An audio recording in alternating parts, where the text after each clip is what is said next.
Hey mates, welcome back to perfectly Padhaku. तो आज के इस वीडियो में हम डिस्कस करने वाले हैं chapter number 1 power sharing class 10th। तो सबसे पहले इस चैप्टर का ओवरव्यू देख लेते हैं। तो देखो, बेसिकली इस चैप्टर में हमें ये जानना है कि पावर शेयरिंग क्या है और पावर शेयरिंग की नीड क्या है।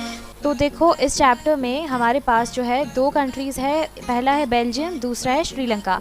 तो अब इन दोनों ही कंट्रीज़ में ऑलमोस्ट सेम प्रॉब्लम है। तो अब हमें ये देखना है कि ये दोनों ही कंट्रीज़ इस प्रॉब्लम से किस तरीके से डील करती है। पहले जो है बेल्जियम की बात कर लेते हैं। तो देखो, बेल्जियम जो है एक छोटा सा कंट्री है यूरोप के अंदर। अब इस चैप्टर में बेटर अंडरस्टैंडिंग के लिए हरियाणा से जो है कंपेयर किया जा रहा है बेल्जियम को। तो एरिया वाइज भी जो है बेल्जियम हरियाणा से जो है स्मॉलर है। अब बॉर्डर्स की बात की जाए तो फ्रांस, नीदरलैंड्स, जर्मनी और लग्जमबर्ग के साथ में बेल्जियम जो है अपनी बॉर्डर शेयर करता है। ये एक इम्पॉर्टेंट क्वेश्चन बन सकता है, इसके ऊपर एमसीक्यू आ सकता है। अब पॉपुलेशन की हम बात करें तो हरियाणा के कंपेयर पर करीबन हाफ पॉपुलेशन है, करीबन 1 करोड़ जितनी पॉपुलेशन है। अब यहाँ पर हमें एक वर्ड दिख रहा है एथनिक। तो सबसे पहले इस वर्ड का मतलब जानते हैं। तो देखो, एथनिक का मतलब ये निकलता है कि social division based on shared culture. देखो, लोगों का क्या हो सकता है, कॉमन पूर्वज हो सकते हैं, उनके फिजिकल टाइप सेम हो सकता है, कल्चर, लैंग्वेज, या तो फिर ये सभी चीज़ें जो है सेम हो सकती है। तो ऐसे में क्या होता है ना, लोगों में एक भावना होती है, एक समानता की भावना होती है। और एक चीज़ यहाँ पर यह है कि ऐसा बिल्कुल भी ज़रूरी नहीं है कि इन लोगों का रिलीजन या फिर नेशनैलिटी भी सेम ही हो भी सकती है, नहीं भी हो सकती है। इन शॉर्ट, एथनिक का मतलब ये निकल कर के आता है कि वो लोग जिनका कोई फिज़िकल टाइप सेम हो या तो फिर लैंग्वेज, कल्चर जो भी सेम हो, ऐसे लोगों को जो है सोशली डिवाइड किया गया हो, कि लैंग्वेज के बेसिस पर डिवाइड किया हो, उसे हम एथनिक कंपोजिशन कहते हैं। तो अब जो है बेल्जियम का एथनिक कॉम्पोजिशन देखते हैं कि एथनिक कॉम्पोजिशन कैसा है बेल्जियम का। तो देखो, बहुत ही कॉम्प्लेक्स है। अच्छा, ऐसा क्यों है तो देखते हैं। तो हमारे पास यहाँ पर 100% है, ठीक है। अब यहाँ पर हमें क्या कहा जा रहा है ना कि ये जो फ्लेमिश रीजन वाले हैं वो बोलते हैं डच। कितने परसेंट है, 59% है, ठीक है। और जो ये रेड रीजन वाले हैं वो वलोनिया वाले हैं, ये लोग क्या बोलते हैं, फ्रेंच बोलते हैं। कितनी परसेंट है, 40% है। तो यहाँ से तो हमें साफ साफ पता चल रहा है कि जो लोग डच बोलते हैं वो मेजॉरिटी में है और 40% वाले जो है वो लोग माइनॉरिटी में है, ठीक है। यहाँ तक तो सब कुछ क्लियर था। लेकिन देखो, प्रॉब्लम सारी यहीं से शुरू हो रही है कि जो कंट्री है ना, इसका जो कैपिटल है, इसका नाम, इसे हम जो है ब्रुसेल्स कहते हैं। तो यहाँ पर जो है 80% लोग जो है फ्रेंच बोलते हैं, यानी कि माइनॉरिटी वाले लोग जो है मेजॉरिटी में बन जाएंगे। और सिर्फ 20% लोग जो है वो लोग डच बोलते हैं, यानी मेजॉरिटी वाले लोग जो है माइनॉरिटी में आ जाते हैं। अब आपको लग रहा होगा कि 1% लोग क्या बोलते हैं, तो वो लोग जो है जर्मन बोलते हैं। अब यहाँ तक तो हमें सब समझ में आ रहा है, लेकिन असली प्रॉब्लम कब शुरू होती है, जब डच स्पीकिंग लोगों को ये समझ में आता है कि जो फ्रेंच स्पीकिंग लोग हैं वो लोग कंपैरेटिवली काफ़ी ज़्यादा अमीर है और पावरफुल है। क्योंकि जो कैपिटल सिटी है ना, यहाँ पर फ्रेंच स्पीकिंग लोग मेजॉरिटी में है, तो ऑब्वियसली इनके पास ज़्यादा रिसोर्सेज है। तो अब जो है डच स्पीकिंग वाले लोगों को ये बात समझ में आ जाती है। इनको जो एजुकेशन पर भी जो राइट है ना, वो थोड़ा सा बाद में मिलते हैं। तो इसी बात के लिए 1950s और 1960s में इन दोनों में जो है काफ़ी ज़्यादा टेंशन छिड़ जाता है। एंड ये जो टेंशन था काफ़ी ज़्यादा ब्रुसेल्स में चल रहा था, क्योंकि यहीं पर जो है एथनिक कॉम्पोजिशन काफ़ी ज़्यादा कॉम्प्लेक्स था और प्रॉब्लम ही यहाँ से शुरू हो रही थी। तो ऑब्वियसली, तो अब जो है श्रीलंका का इंट्रो देख लेते हैं। तो ये एक आइलैंड नेशन है और ये जो कंट्री है इसकी पॉपुलेशन करीबन 2 करोड़ है, ऑलमोस्ट हरियाणा की जितनी ही है। और यहाँ की भी जो है पॉपुलेशन काफ़ी ज़्यादा डाइवर्स है।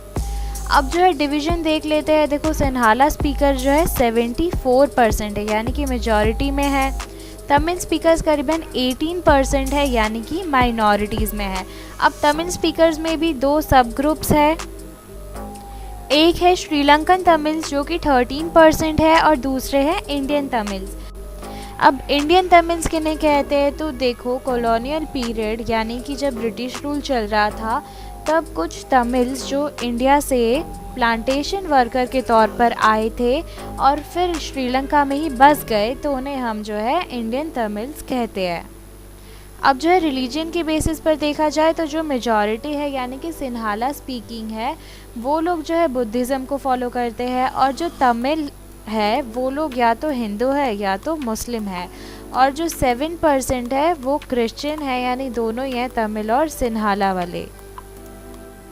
तो अब देखते हैं मेजॉरिटेरियनिज्म इन श्रीलंका, यानी कि main problem of the Sri Lanka. देखो वर्ड भले भारी भरकम सा है लेकिन मीनिंग बहुत ज़्यादा सिंपल है। इस वर्ड में एक वर्ड आ रहा है मेजॉरिटी, बस इसी से हमें रिलेट करना है इस वर्ड को। तो कंट्री में एक ऐसी कम्युनिटी जो कि मेजॉरिटी फॉर्म कर रही है, हमारे केस में सिन्हाला कम्युनिटी है। तो ये जो मेजॉरिटी फॉर्म कर रही है कम्युनिटी, वो जिस तरह चाहे कंट्री को रूल कर सकते हैं, इन्हें माइनॉरिटी से कोई फ़र्क नहीं पड़ता है।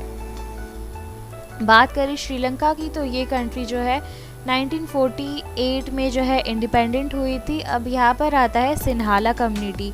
तो ये जो है मेजॉरिटी में थे, इनका डोमिनेंस था, तो इन्होंने क्या किया, मेजॉरिटेरियन के मेजर्स को जो है इन्होंने अपना लिया। 1956 में इन्होंने एक एक्ट पास किया। अच्छा, इसमें क्या था, इन्होंने सिन्हाला लैंग्वेज यानी कि जो लैंग्वेज ये बोलते थे उसको ऑफिशियल लैंग्वेज कर दिया। देखो 18% तो थे ना तमिल, भले ये लोग जो है 74% थे लेकिन 80% तो थे तमिल लोग। चलो ठीक है, इसे भी मान लिया। अब जो है प्रेफरेंशियल पॉलिसीज़ ला दी। अच्छा, ये क्या होती है, देखो जस्ट बिकॉज तुम एक कम्युनिटी से बिलोंग करते हो जो कि मेजॉरिटी फॉर्म करती है, तो तुम्हें गवर्नमेंट जॉब बहुत ही आसानी से मिल जाएंगे, तुम्हें जो है यूनिवर्सिटी में पोजीशन सिक्योर करने में आसानी होगी। इन शॉर्ट बहुत सारे पर्क्स मिलेंगे जस्ट बिकॉज तुम एक मेजॉरिटी फॉर्म करने वाली कम्युनिटी से बिलोंग करते हो। अब यहाँ तक भी इन्हें जो है ठीक नहीं लग रहा था, इसलिए इन्होंने जो है बुद्धिज़्म को भी फॉस्टर करना शुरू कर दिया। अब देखो बुद्धिज़्म जो है कौन फॉलो करता था, सिन्हाला कम्युनिटी फॉलो करती थी, यानी मेजॉरिटी वाली कम्युनिटी बुद्धिज़्म फॉलो करती थी। तो अब जो है यहाँ पर श्रीलंकन तमिल्स को समझ में आ गया था कि उनको जो है एलियनेट किया जा रहा है, उनका जो कॉन्स्टिट्यूशन है और उनकी जो गवर्नमेंट पॉलिसीज़ है वो उनके इक्वल पॉलिटिकल राइट्स को डिनाई कर रही है, उनको डिस्क्रिमिनेट किया जा रहा है, और उनको जो जॉब्स पाने में काफ़ी सारी दिक्कतें आ रही है, दूसरी सारी अपॉर्चुनिटीज़ नहीं मिल पा रही है, उनके जो इंटरेस्ट है उसको इग्नोर किया जा रहा है। तो अब यहाँ पर श्रीलंकन तमिल्स को ये समझ में आ गया था कि अब उन्हें जो है सॉलिड एक्शन लेना पड़ेगा। तो देखो श्रीलंकन तमिल्स ने क्या किया ना, उन्होंने जो है पार्टीज़ फॉर्म की, स्ट्रगल लॉन्च किए।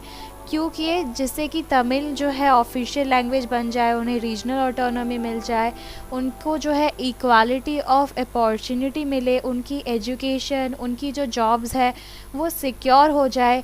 बस यही बेसिक सी नीड्स थी इनकी। लेकिन इनकी जो ये डिमांड थी उनको भी जो है जो सिन्हाला कम्युनिटी के लोग थे उन्होंने डिनाई कर दिया। तो यहाँ पर भी तमिल लोगों ने कहा चलो ठीक है, कोई बात नहीं। अब जो इन्होंने 1980s में पॉलिटिकल ऑर्गेनाइजेशन फॉर्म किए और इस बार क्या डिमांड किया, इंडिपेंडेंट तमिल एलम, यानी कि एक इंडिपेंडेंट स्टेट की जो है इन्होंने डिमांड रखी। अब इस डिमांड को भी जो है इन सिन्हाला कम्युनिटी ने जो है डिनाई कर दिया। तो अब इसे भी डिनाई कर दिया तो अब क्या होगा, सिविल वॉर ही तो होगा। जस्ट इन केस इफ़ आपको नहीं पता सिविल वॉर क्या होता है, तो देखो यहाँ पर हमें मीनिंग भी गिवन है। एक कंट्री में कोई दो कम्युनिटी है, उनका इतना इंटेंस झगड़ा चल रहा है कि बिल्कुल वॉर जैसा दिखाई देता है, तो उसी को हम कहते हैं सिविल वॉर, यानी कि घर के अंदर ही जो है लड़ाई हो रही है। तो ऑब्वियसली इसमें जो है काफ़ी सारा नुकसान होगा हमारा, बहुत सारे लोगों की जो है जान जाती है, फैमिलीज़ बिछड़ जाती है, उन्हें कंट्री छोड़ कर के एज अ रेफ्यूजी जाना पड़ता है। बाद में जो है इकोनॉमिकली भी काफ़ी ज़्यादा नुकसान होता है, क्योंकि देखो at the end of the day country में ही लड़ाई हो रही है, तो नुकसान किसका होगा, कंट्री का ही होगा ना। ओवरऑल घर में ही लड़ाई हो रही है तो नुकसान तो घर का ही है। तो इसी के साथ में आज का हमारा जो ये पार्ट 1 था वो ख़त्म होता है। So finally वीडियो ख़त्म। Thanks for watching.